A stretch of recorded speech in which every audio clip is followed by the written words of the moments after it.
I made up this example on price change.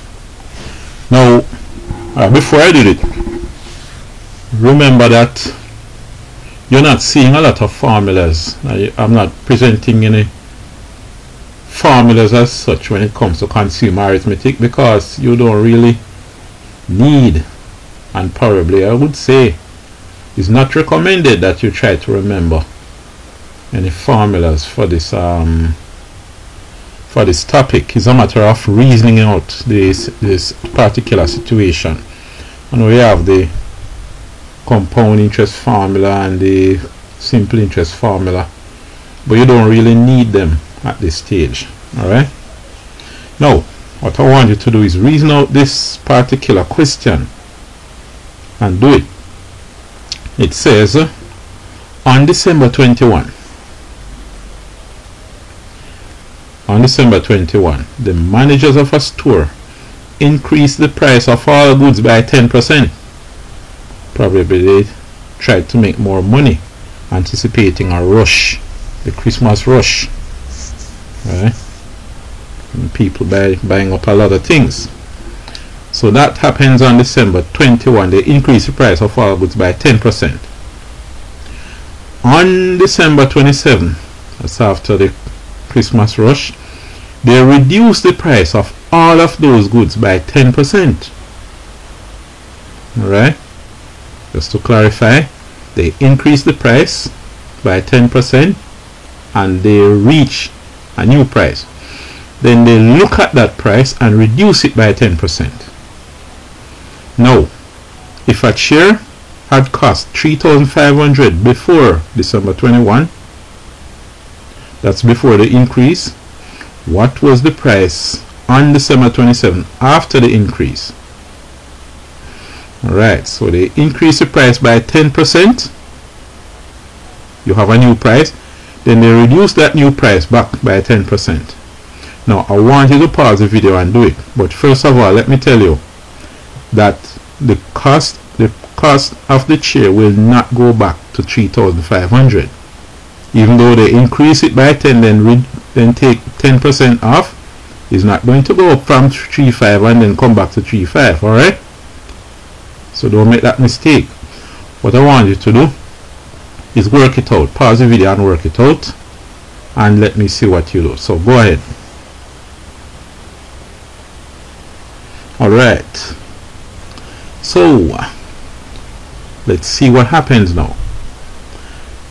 You have 3,500 December 3rd 21, right?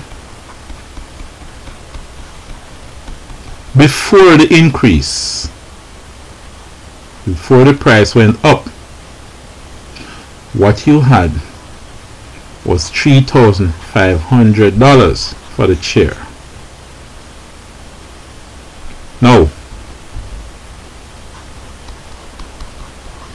after the reduction, what do you have?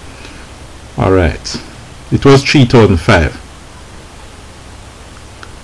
After the increase, what happened? What was the new price? You have 3,500 plus the increase in price. The additional amount of money that the customer will have to spend is 10%. 10% of what? It's 10% off what it had cost before.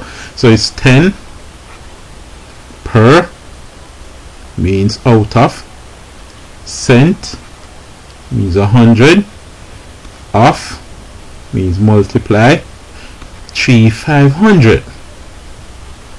So you're looking at 3,500 plus 350.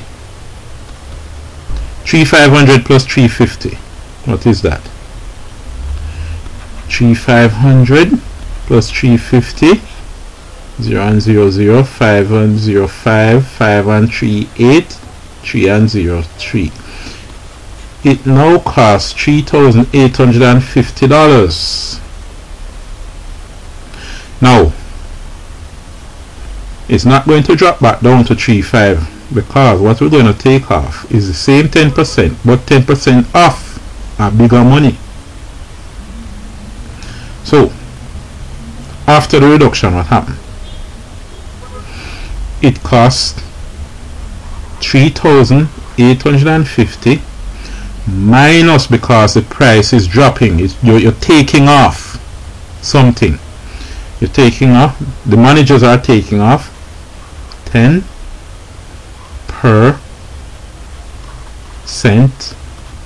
off $3,850.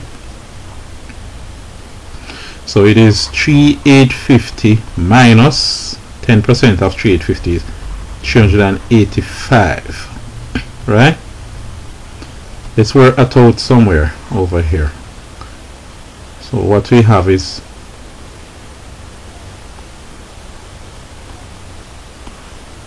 $38.50 minus $385.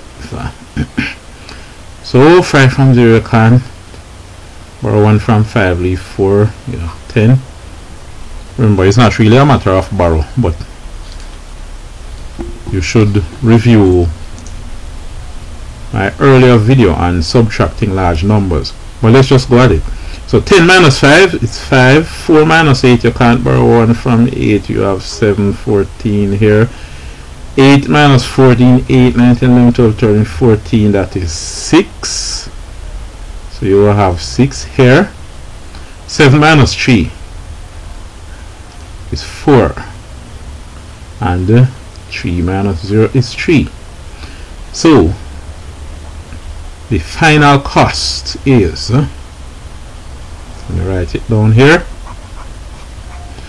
$3,465. You see that the final cost is less